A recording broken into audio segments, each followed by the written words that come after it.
It has been talked about for years. Today, it happened. Illinois is now the first state in the nation to end cash bail. That means money is no longer a factor in whether someone charged with a crime should be released. CBS 2's Chris Tye live outside criminal court with more on the new criteria judges will use to determine who should ultimately be detained. Chris? Joe and Marie, folks who really cover this stuff very closely every day say this is the biggest change to Illinois' court system in a generation. First appearance hearings that used to be 2 to 3 minutes, now lasting 10 to 12 minutes so judges can get a better picture of whether or not these individuals should be held before trial or released. It is putting new pressure on Illinois' court system. So far, things going smoothly here at 26th and Cal. And the big question as to whether or not this will make us all safer, likely still years before that comes back.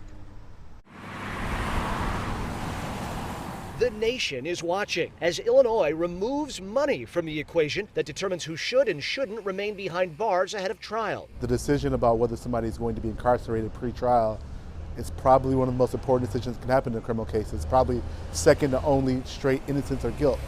Inside court at 26th and Cal, grizzled judges were observing in jury boxes as the new normal rolled out. This is the most significant change of procedure that frankly has occurred in my career. I've never seen such a change of this magnitude that basically turned the system upside down.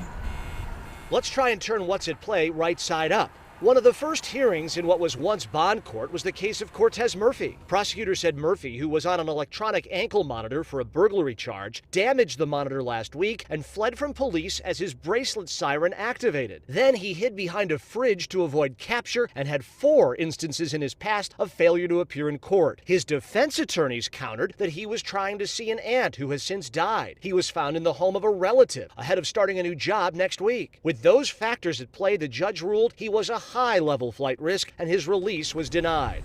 Details, not dollars, determining he will stay locked up. Are people safer from today on, or were we safer from yesterday back as to what the old system provided? And it's going to take months, if not years, to determine which system works better.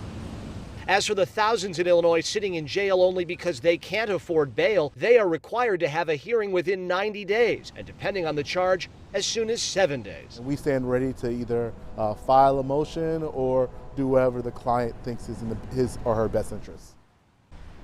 We walked you through that one case of the gentleman who was detained, not released because of that ankle monitoring situation. There was another case of a woman who allegedly pepper sprayed a police officer during this weekend's Mexican Independence Day celebrations. She was released with a warning from the judge. So a little snapshot of both sides of the aisle here. And experts say over time, as real-world cases like these give us a signal of what's working and what's not, the Safety Act likely to be amended. Live at 26th and Cal, Chris Tye, CBS 2 News. Joe and Marie. Chris, thanks for that update.